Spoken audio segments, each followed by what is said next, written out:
الرحیم عزیز طلبہ، اس ہفتے کے ہمارے عنوانات ہیں ترجمہ نویسی اور فقرات کی درستی یا اگر آپ اس ہفتے کے ہمارے سبق کو اچھی طرح سے سمجھ لیں گے، سن لیں گے، تو آپ پرچہ اول کا تیسرا سوال اور دوسرے پرچے کا دوسرا سوال حل کرنے کے انشاءاللہ قابل ہو جائیں گے۔ ترجمہ نویسی میں عزیز طلبہ جو چیزیں ذہن نشین ہونی چاہیے یا آپ کے مد نظر رہنی چاہیے وہ میں نے کچھ آپ کے سامنے پیش کر دی ہیں۔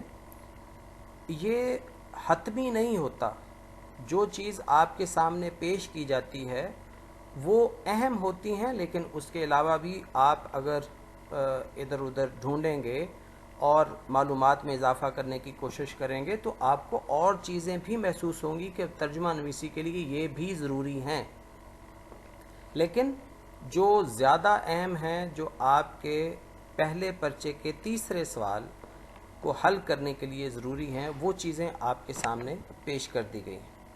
مثلا متن کا بغور مطالعہ آپ نے کرنا ہے، جو پیراگراف آپ کو دیا گیا ہے اس کو آپ نے اچھی طرح سے پڑھنا ہے، سرسری جائزہ نہیں لینا، پڑھنا ہے اچھی طرح سے، اس کو سمجھنے کی کوشش کرنی ہے۔ اور جب بھی آپ ترجمہ کریں گے تو ترجمہ اصل سے مطابقت رکھتا ہو، یہ نہیں ہے کہ متن کچھ اور کہہ رہا ہے آپ کسی اور طرف جا رہے ہیں۔ اسی طرح سے ترجمہ کرتے وقت اصل زبان کے مناسب مترادفات یعنی ہم معنی الفاظ کا استعمال کرنا ہے۔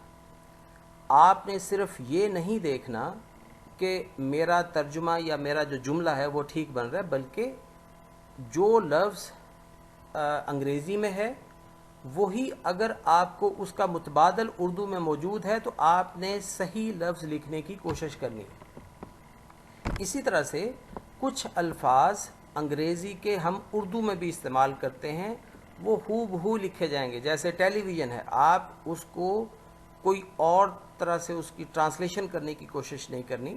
جو لفظ ہم اردو میں استعمال کرتے ہیں جیسے ٹیلی ویژن ہے، ٹیکنالوجی ہے، کمپیوٹر وغیرہ، تو یہ الفاظ آپ نے ویسے ہی اپنے ترجمے میں بھی لکھنے ہیں۔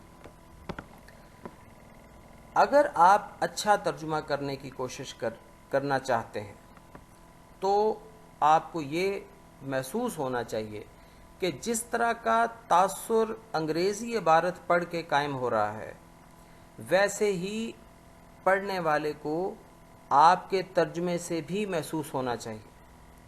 جو احساسات انگریزی پیراگراف پڑھ کے قاری کے ذہن میں ابھرتے ہیں یا اس کو محسوس ہوتے ہیں، وہی اردو میں آپ کا ترجمہ پڑھتے ہوئے بھی محسوس ہونے چاہیے۔ اسی طرح سے کچھ چیزیں جو ہوتی ہیں وہ علاقائی ثقافت اور تہذیب و تمدن کے حوالے سے ہوتی ہیں۔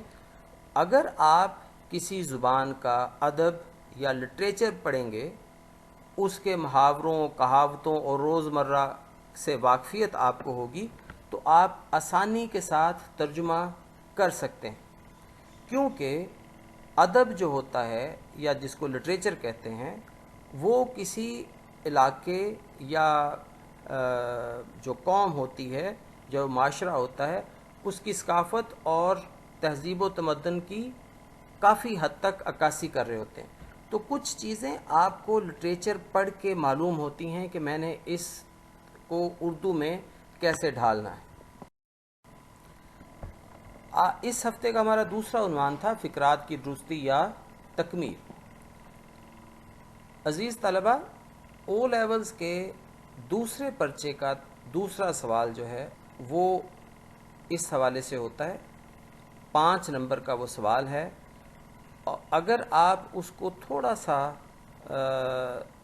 اچھے طریقے سے حل کرنے کی کوشش کریں گے، بہت آسان سوال ہے، آپ اس کو آسانی کے ساتھ حل کر سکتے ہیں۔ مثلا میں نے کچھ مثالیں آپ کے سامنے رکھی ہیں، آپ ان کو سمجھ لیں تو اسی سے ملتے جلتے آپ کو سوال ملیں گے۔ پچھلے اگر پرچہ جات کو دیکھا جائے تو زیادہ تر پرچہ جات میں فعل حال یا ماضی سے مستقبل میں تبدیلی اور یا پھر متضاد الفاظ یا جملوں کا الٹ جو ہے وہ دیا گیا ہے. لیکن جو باقی مثالیں ہیں وہ بھی آپ کو دیکھنی چاہیے. کسی بھی طرح کا سوال آ سکتا ہے. مثلا جملہ آپ کو دیا ہوگا کچھ پودوں کو دھوپ میں رکھنا نقصان دہ ہوتا ہے. آپ نے دیکھا کہ دھوپ اور نقصان دہ انڈر لائن لفظ ہیں, خط کشیدہ لفظ ہیں. آپ نے ان کو ذہن میں رکھنا ہے اور اوپر جو آپ کو ہدایات دی ہیں وہ کیا ہیں کہ دیے گئے جملے میں خط کشیدہ الفاظ کی جگہ متضاد الفاظ لکھ کر جملے بنائیں. تو مطلب یہ ہوا کہ آپ نے ان دونوں الفاظ کے متضاد لکھنے ہیں, جیسے دھوپ کا چھاؤں اور نقصان دہ کا مفید. تو آپ نے جملہ اس طرح سے بنانا ہے کچھ پودوں کو چھاؤں میں رکھنا مفید ہوتا ہے. اسی طرح سے آپ کو سوال آ سکتا ہے دیے گئے جملوں میں خط کشیدہ الفاظ کی جگہ واحد الفاظ لکھیں.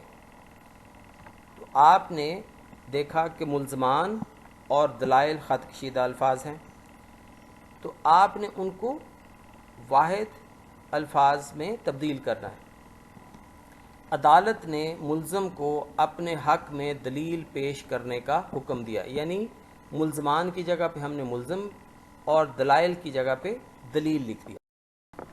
عزیز طلبہ, اس مثال میں دیکھیں کہ نیچے دیے گئے جملوں میں خط کشیدہ الفاظ کو اس طرح بدلیں کہ مفہوم الٹ ہو جائے.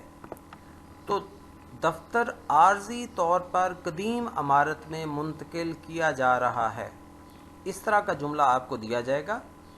آپ نے خط کشیدہ الفاظ کے متضاد لکھنے ہیں اور آپ کا مفہوم خود بخود الٹ ہو جائے گا. جیسے اگر میں عارضی کو مستقل لکھوں اور قدیم کو جدید لکھ دوں تو دفتر مستقل طور پر جدید عمارت میں منتقل کیا جا رہا ہے.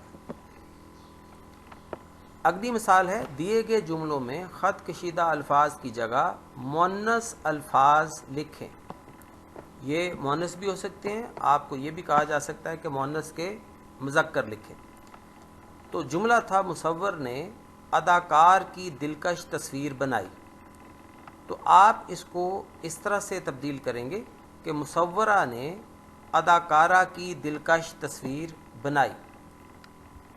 اگر آپ اس طرح سے سوال کو حل کریں گے تو آسانی کے ساتھ آپ نے دیکھا کہ یہ زیادہ مشکل نہیں ہے.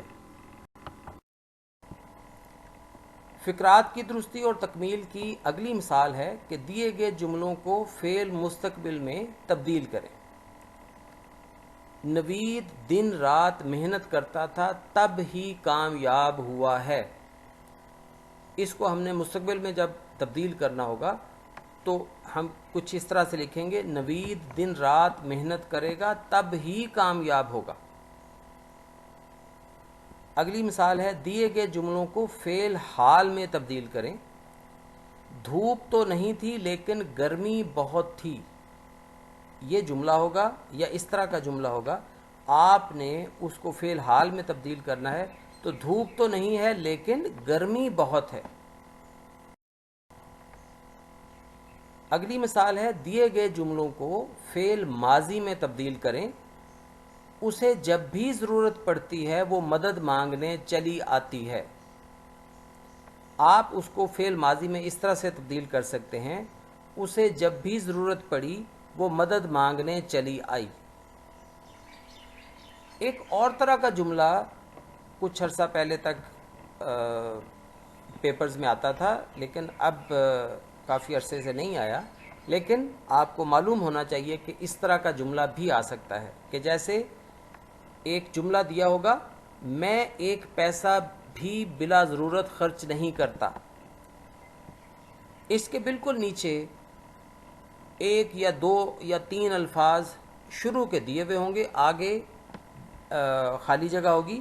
تو آپ نے شروع کے جو دو تین الفاظ ہیں انہی سے جملے کو شروع کرنا ہے اور جملے کو ایسے مکمل کرنا ہے کہ جو اوپر دیا ہوا جملہ ہے مفہوم وہی بنے. جیسے بلا ضرورت میں ایک پیسہ بھی خرچ نہیں کرتا، تو ہم نے بلا ضرورت کے بعد میں ایک پیسہ بھی خرچ نہیں کرتا لکھ کے جملے کو مکمل کیا، جملہ بنایا. لیکن آپ نے دیکھا کہ جو انہوں نے جملہ دیا ہوا تھا مفہوم اس کا وہی رہا. عزیز طلبہ، امید ہے کہ او لیولز کا پرچہ اول اور پرچہ دوم، اس کے سوال نمبر 3 اور سوال نمبر 2 جو ہیں وہ آپ کو سمجھ آگے ہوں گے. انشاءاللہ آپ اگر ہدایات کے مطابق پیپر حل کریں گے، سوال حل کریں گے تو اچھے نمبر ضرور ملیں گے. السلام علیکم.